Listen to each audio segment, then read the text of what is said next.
how's everybody doing? This is Lil Kydd, otherwise known as Trick Masterization. Before I turn in for the night, I actually wanted to answer some questions from the floor, because I have some people who like to, look at this vlog. I guess they're pretty dedicated, and they had some questions, so I figured I'd answer them. So here's two questions. Here's the first question. Alright, my thoughts on The Legend of Korra. Okay, brief history with me and Korra. Me and Korra kind of have a love-hate relationship going on. As far as Legend of Korra is concerned, I watched the first season. First season was cool. Second season, I guess the fandom had a general consensus on how the second season went. Second season onward, I didn't really watch the show too much. I had too much on my plate to do besides watch television. I was too busy recording at the time. However, one thing that did catch my attention was in fact the ending. I always gotta know the ending of something. So I kind of spoiled myself there, but in the end it was kind of the internet's fault. It was kind of a trending topic on Tumblr for weeks on end. So right now I could say that the ending for Legend of Korra, I'd like to say that, because if we're putting this in Nickelodeon terms, then it's fair to assume that Korra and Asami at the end, that wasn't so much of a ship confirmation as it was just a deep friendship. But once you take the whole TVY thing out of the equation, yeah, I'm pretty sure they're in a relationship now. I'm pretty sure they're going to the spirit world, like just dating in the spirit world, having plenty of spirit babies. I don't know, but I really think that it's a very ballsy move on the part of Nickelodeon. But then again, I think they know what they're doing. I mean, they know who ships who, and this ship is kind of popular. So, I mean, hey, I'm happy for you guys. You get your ship. At least you're not gonna cry about it like people who are in other fandoms whom I won't name. Wait, what? What? Me, relationship advice. Relationship advice, though. Really?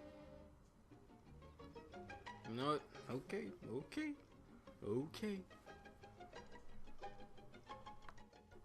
Well, when it comes to relationships, I can't really give you wisdom. I can only give you experience. Like, wisdom is learning from others, and honestly, when it comes to relationships, who really has wisdom? But as far as my trials and tribulations have led me, I honestly believe that a good way to tackle it, a good way to look at relationships is, well, through the eyes of *_. And I said in Facebook at one point, I said that in relationships, *_. This is one of the very few times where the asterisk and the underscore are on relatively equal ground. And the reason I say that is because it takes two to tango, traditionally speaking, in a relationship. Asterisk leads, underscore follows. However, the big thing that changes in a relationship that makes that makes it all unique is because in society, usually it takes the combined effort of a bunch of collective underscores to change an asterisk. In a relationship, you have one asterisk, one underscore. If an underscore stops doing something, an asterisk stops doing something. And you have an equal reciprocity going. Also, you see the role of asterisks and underscore change so rapidly in a relationship. They don't do it as rapidly in society, but in relationships, it's like that. It's like that, and that's because it's all about teamwork. So basically, if you're an asterisk, then you're not supposed to be comfortable being an asterisk. You're supposed to be an underscore as well. Especially, and if you're an underscore and you haven't become an asterisk, and you're just never gonna be an asterisk in your relationship, you're just gonna spend your whole life being submissive, then that's not the place to be. This is why I said, if you're an underscore and you've been an underscore all this time, you're doing something. You're doing something wrong. You're not necessarily having your relationship where it needs to be.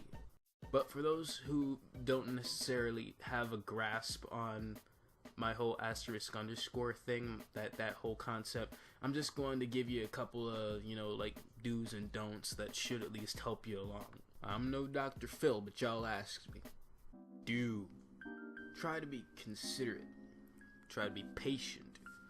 Realize that long-term relationships are basically as give and take as it gets. And it's gonna take a lot of patience to get you through a lot of it. I mean, like, for instance, like all my trials and tribulations, I'd say that a couple of these frown lines right here have been because of relationships. And it's because of the patience. You gotta be patient. You gotta stick with it. There's a certain stick-to-itiveness there, and I believe that's why some people just don't prefer committed relationships. Me, I prefer them. I think they're great. And another thing I might want to add is that you want to make sure that the person you're in a relationship with, they feel loved. They feel like you care about them, because if they don't feel like you care about them, then what's the point of even continuing it? You both have to make each other feel special. That's part of that equal reciprocity. Whether you're an asterisk or an underscore at the time in a relationship, you still feel special. You feel like you're accomplishing something. You feel like you're growing alongside your partner or your significant other in this relationship. Be sure to find someone who's readily interested in even the most mundane of activities, as long as they're spending time with you. That's the one you want. Like, say you're sitting watching something like, I don't know, what's a boring television program? I don't watch television. Oh, you're watching C-SPAN. C-SPAN is about as boring as it gets. Say you're watching C-SPAN. If you have a girlfriend, or if you're a girl, if you have a boyfriend, you guys should be able to make watching C-SPAN into a sport. You guys should be the masters of C-SPAN, and it shouldn't even matter because you guys are around each other. You guys enjoy being around one another. That in and of itself is interesting. That's what a relationship is usually all about. Don't. Guys, don't be thirsty. Don't be thirsty. I will say it again. Do not be thirsty. Let me break that down for you for a sec. I once saw this couple out somewhere. I was, just strolling around town, and the guy was just always, just like kissing and pawing and hugging all over his lady friend. And let me just say, random disclaimer, I know the roles can be reversed for situations like these, but I'm using the guy. I'm using the guy just because that's my perspective, and it feels a lot more natural if I talk about this from a guy's perspective. That's just me. Don't beat me up for that. But in the back of my mind, when I saw this taking place, with this guy just, not giving this girl any room, no breathing room, no nothing, no personal space, just pawing on her, hugging on her, kissing on her, all that, I thought, I wonder exactly who is the asterisk right now. Like who is legit holding that asterisk card, and who's been holding on to that the longest. Is there any equal reciprocity going on here? You gotta think about that for a second. The truth of the matter is, when you are thirsty around your significant other, they tend to pick up on it, like, quickly. And with my experience with females and women, ladies, they typically tend to notice it right away. And when they notice you're thirsty, their respect for you drops instantaneously. So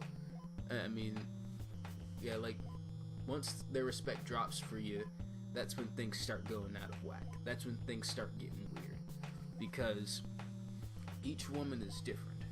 But I've seen women that will take advantage of your thirst. I've seen women that will use it to their benefit. I've seen women that will just outright, like every time that their guy is thirsty, they'll just turn around, just pour cold water on it every time. And if you're not a fan of rejection, then maybe you shouldn't be so thirsty. That goes for women and men. And so, in the end, thirst, all it does is it hurts. It hurts you. Like, I know it's alright to, make it feel like, your girl or your man is, like, they're loved.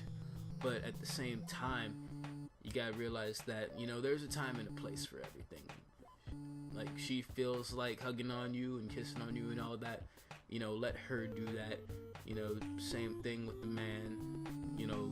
Who knows, like, the time and the place, and you gotta use your better judgment on those sorts of things. But yeah, try your best not to be thirsty, because people can pick up on that. I'm just saying, this is how people hold on to their asterisk card, and they never lose it, and they never feel willing to lose it.